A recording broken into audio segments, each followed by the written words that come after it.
Hello and welcome to the channel.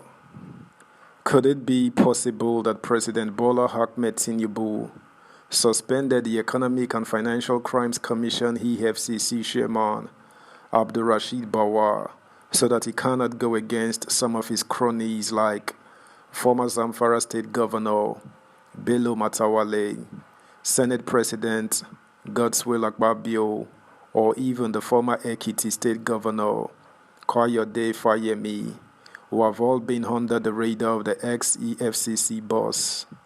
Something to think about. Subscribe, like, share, and comment. Thank you. Tinubu removed Bawa to save Akpabio, Fayemi, Matawalle, other APC thieves from prosecution.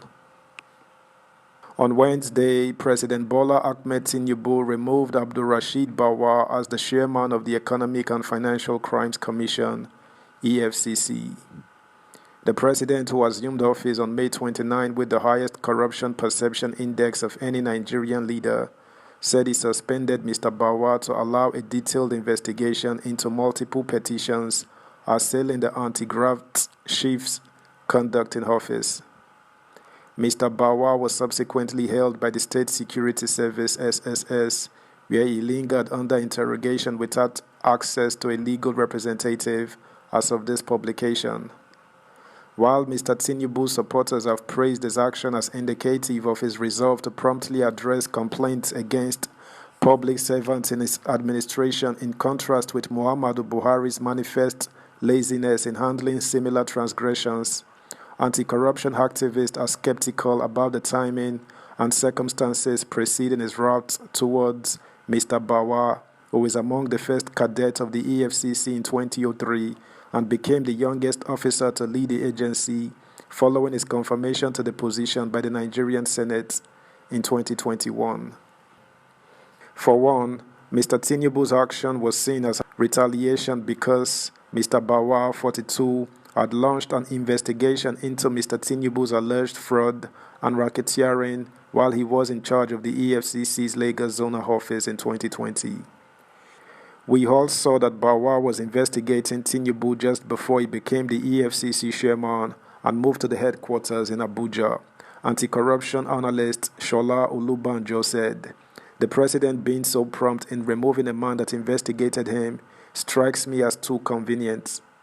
Mr. Tinubu's action also appeared more aimed at giving a respite to his political allies in Mr. Bawa's crosshairs, some of whom initiated the purported petitions used to oust Mr. Bawa. Mr. Olubanjo said, "We should see this second part for what it is, a clear obstruction of active investigations against Senate President Akpabio and former governors like Matawalle and Fayemi," Mr. Olubanjo said. "The president has immunity from criminal prosecution, so he is only helping his allies in the ruling party who don't have such protections." Mr. Matawalle, who completed his one term as Zamfara governor on May 29, has been publicly furious against Mr. Bawa for initiating an expansive probe of his administration in one of the nation's poorest states. Mr. Matawalle accused Mr. Bawa of seeking a $2 million bribe to ease the probe, which he purportedly rejected. The anti-graft chief denied the claim, and Mr. Matawalle fled to Egypt, apparently to evade arrest. Mr. Akpabio, who became the Senate President on June 13, was for months hiding from the EFCC under the guise of a protracted illness. Mr. Fayemi, until October 2022, the governor of Ekiti, was also being probed for stealing billions from his state. He denied the allegations and stonewalled progress in his case. Others expected to have a respite from Mr. Bawa's ouster include Governor Yahaya Bello, whom anti-graft operatives already traced millions of dollars in Kogi funds into his wife's foreign bank accounts, as well as those of his associates. Mr. Bello denied all allegations and accused Mr. Bawa of victimizing his administration and family in service to his political detractors. All these corrupt characters and their ilk will now have a respite under the Tinubu government, Mr. Olubanjo said. It is disturbing and a reversal of any meager progress the EFCC made under Buhari, who was just as corrupt and indifferent to corrupt aides and associates.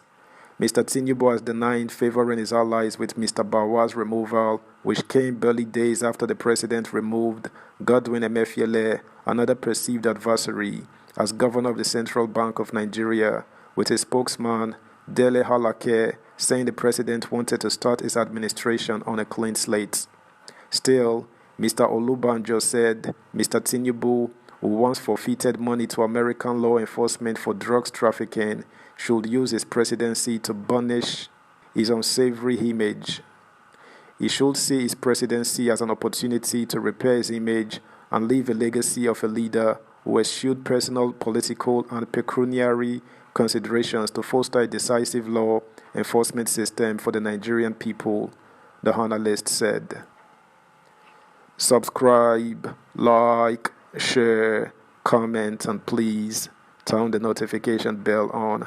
Thank you. Meanwhile, on Thursday, over 150 anti-corruption civil society organizations, CSOs leaders, and their supporters gathered to support and celebrate the suspension of Abdulrasheed Bawa, chairman of the Economic and Financial Crimes Commission, EFCC.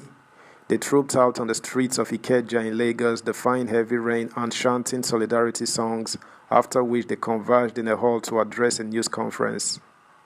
They noted that the suspension of Mr. Bawa and the governor of the Central Bank of Nigeria, Godwin Emefiele, was long overdue. Speaking for the CSOs, the Center for Anti-Corruption and Open Leadership, Chairman Debo Adeniran said the coalition of CSOs in Nigeria was delighted about the indefinite suspension of Mr. Bawa by President Bola Tinubu. Mr. Adeniran said the suspension of Bawa was a welcome development, as it was long overdue since being called for by the community of genuine anti-corruption organizations in the country. He said the action was an opportunity for a thorough investigation into the conduct of Mr. Bawa during his reign as the chairman of the EFCC. According to him, the decision of the president is very timely, especially when coming at a time it has become necessary to show up winning public confidence in the EFCC. He said it was sad that the reign of Mr. Bawa was characterized by grave allegations of disobedience to the rule of law, about court orders, alleged massive corruption, and mismanagement of recovered public funds and assets. That's the news, guys. Thanks for listening. Until next time, bye.